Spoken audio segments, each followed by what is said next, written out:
Kuna swali jingine ambalo tunaweza kulijibu siku ya leo. Na swali lenyewe ni kwamba kwa nini watu wema wanateseka? Kwa nini watu wema wanateseka?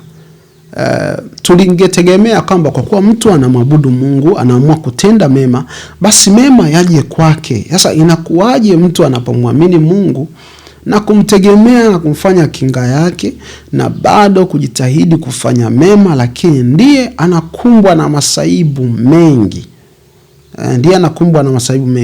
Tukitaka kupata majibu, nitakuelekeza kwenye kitabu ambacho kama unahitaji kuelewa hili jibu vizuri, utalazimika kukisoma kitabu chote. Ni kitabu cha Ayubu, lakini sasa nitakufanyia summary fupi.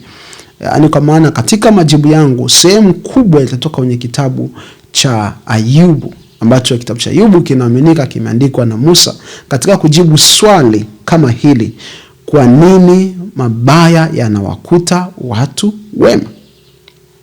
Hiko hivi, tunaishi katika ulimwengu ambao wewe binafsi unajua kabisa ya kama ni ulimwengu uliojaa uovu. Na kwa kuwa ni ulimwengu uliojaa uovu, ni swala ambalo nadhani kuswali nitajibu, nitakuja kulitengenezea video yake la kwa nini Mungu aliruhusu uovu. Lakini hapa nizungumze kwa ufupi hapa ya kwamba tunaishi katika ulimwengu wenye uovu, si ndio? Yenye hali ya uharibifu, hali ya uangamivu inatawala. Na kwa sababu hali ya uangamivu inatawala, yenyewe inasimama kinyume na kila kitu kilicho chema cha Mungu. Yaani uovu ni kinyume na nini? Na wema. Sasa uovu una tabia ya kuharibu. Sasa kinachotokea ni kwamba mtu anapokuwa mwema, tunategemea yamkute mema. Mfano, tuna kitabu cha Ayubu sura ya 1, tunaanza kuona Ayubu akiwa ni mtu aliyekuwa amepata utajiri, si ndio? Amepata kila kitu. Lakini katika sura hiyo tunaanza kuona Mungu akizungumza na shetani. Na shetani anasema kitu kimoja ya kwamba umemzingira kwa wigo, si ndio? Umemzingira kwa wigo. Maana yake shetani kuna mara nyingi alitaka uovu uje kwenye familia ya Ayubu, lakini Mungu alimlinda. Lakini katika hayo tunakuja kuona kadiri muda unavyokwenda, shetani anaruhusiwa kuleta uovu, kuleta uangamivu, kuleta mateso kwenye maisha ya nani? Ya Ayubu. Moja ni kuondokewa na watoto wake, kuondokewa na mali zake, lakini pia akashambuliwa hata yeye kwa kupata ugonjwa. Sio wa kimwili peke yake, alipata mfadhaiko wa akili. Kwa maana alikuwa anasema alipata njozi za kutisha usiku. Maana shetani aliruhusiwa kuleta kila namna ya attack, kila namna ya mashambulizi ili kuharibu maisha ya nani? Ya mtu mwema, Ayubu. Na Ayubu hakuwa amefanya kosa lolote. Sasa kwa nini watu wema uteseka? Ni kwa sababu wanaishi katika ulimwengu ambao tawala kuu ni giza, tawala kuu ni uovu. Na maanisha nini?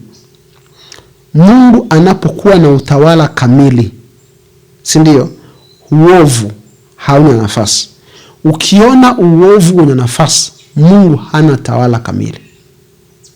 Ni mwenye mamlaka yote, lakini Mungu anaruhusu uchaguzi, anaruhusu mambo yajionyeshe kwamba uovu unafanyaje kazi. Kwa hiyo sasa ukija kukutwa na mabaya, lazima ujue ya kwamba Mungu karuhusu, kwa sababu yeye bado ni mtawala, si ndio? Ila anaruhusu uovu ufanye kazi yake. Sasa kwa nini anaruhusu wema wanateseka? Kwa nini asiache wabaya wakateseka? Na je, akiruhusu wabaya tu wateseke, tabia yake ya wema itadhihirika wapi? Kwa sababu wema ni kujali wema na waovu. Ndio habari ya wema. Kwa Mungu analinda watu wote, lakini bado ameruhusu uovu uendelee kuwepo. Sasa hii inanisaidia nini mimi? Kwamba itakusaidia nini, si ndio? Utakapojua ni kwamba utakapokutwa na mabaya, swala la kwanza sio kujiuliza nimekosea wapi.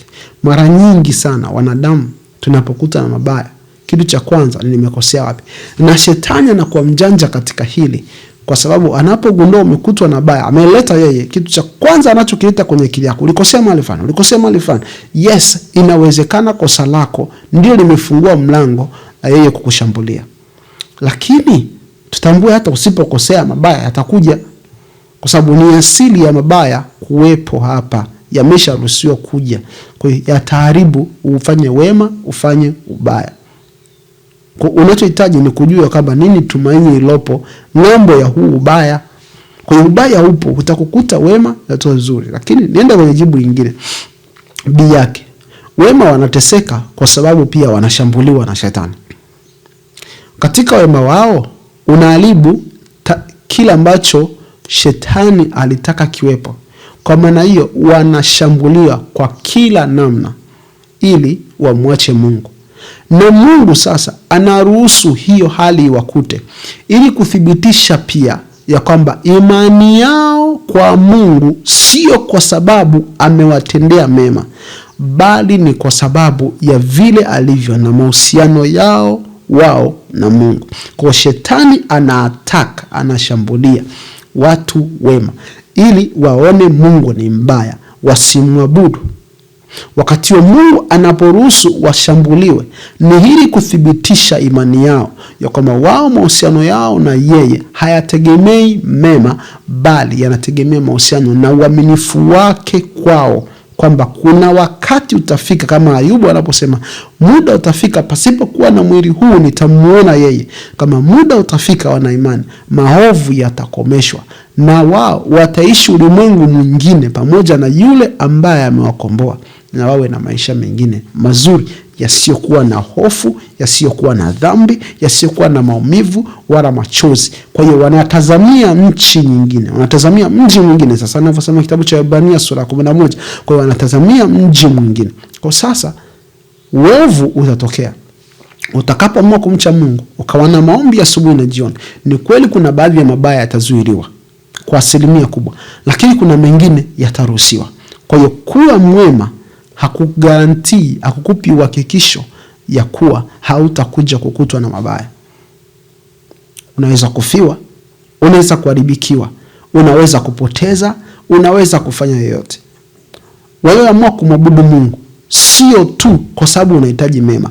Ndio dini ambayo inazidi kuenea kwa sasa, ya kama jamani, matatizo Mungu atakujibu, Mungu atakupa yote, hakuna matatizo. Ukweli ni uongo. Biblia imesha sema wazi, ulimwenguni mnayo dhiki, lakini jipeni moyo, mimi nimeushinda ulimwengu. Kwa tunapojua ya kwamba duniani tunayo dhiki, ila tujipe moyo kwa sababu Yesu Kristo alishaushinda ulimwengu. Aliushinda kwa kupitia dhiki. Je, ni kweli tunahitaji kukaa katika dhiki? Hapana. Si vema na wala haileti furaha. Lakini kuna wakati taruhusiwa. Kwa hiyo kuna muda wa kufurahia, kuna wakati Mungu atakustarehesha kama alivyomstarehesha Ayubu mwanzoni. Lakini kuna muda Mungu ataruhusu changamoto zikukute, ni kwa ajili pia ya faida yako. Baadaye hataruhusu tena starehe tena ikukute.